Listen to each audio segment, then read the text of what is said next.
Barangay Hinebra unang tune-up game mga bro laban sa TNT tropang 5G at Jeremiah Gray kailangan mag-step up. So may iniindang ang injury ang guard ng Barangay Hinebra na si Scotty Thompson mga bro. Hindi nga natin alam kung malala ba ang kanyang injury o hindi. Kaya dapat handa ang kanilang mga gwardya na mag-step up kung sakali. Isa nga sa kailangan mag-step up itong si Jeremiah Gray. Malaking minuto nga ang binibigay ni Coach Timcon sa kanya na dapat hindi niya sayangin.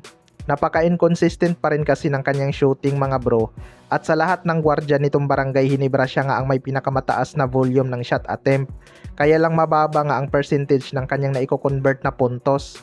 Hindi talaga ganun ka-impressive ang kanyang naging performance last conference. Kaya sana makabawi itong si Jeremiah Gray dahil malaki nga ang expectation sa kanya ng mga fans. Pati ang kanyang depensa mga bro ay kailangan niyang ma-improve dahil matangkad na gwardya nga itong si Jeremiah Gray.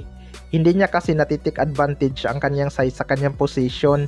Kahit si Chris Ross ay kayang-kaya siyang i-lockdown, 'di ba?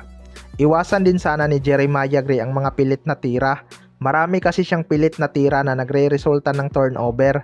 Hindi lang naman si Jeremiah Gray ang dapat mag-step up mga bro, kundi pati na rin si Stephen Holt. Isa din to sa mga inconsistent pagdating sa kanilang opensa, kaya abangan na lang natin yan. Sa kabilang banda naman mga bro, Barangay Hinebra tune-up game laban sa TNT tropang 5G. Nagsimula na nga ang tune-up game ng ibang kupunan mga bro para paghandaan ang Commissioner's Cup. Ang ibang team nga ay nagkakapisikalan pa at muntik ng magsuntukan kahit tune-up game pa lang. Maraming ang nakaabang sa magiging tune-up game ng Barangay Hinebra laban sa TNT tropang 5G para masubukan si Bulbul kung kakayanin ba nila. Pero dahil sa haba ni Bulbul mga bro, panigurado mahihirapan talaga ang Barangay Hinebra sa kanya.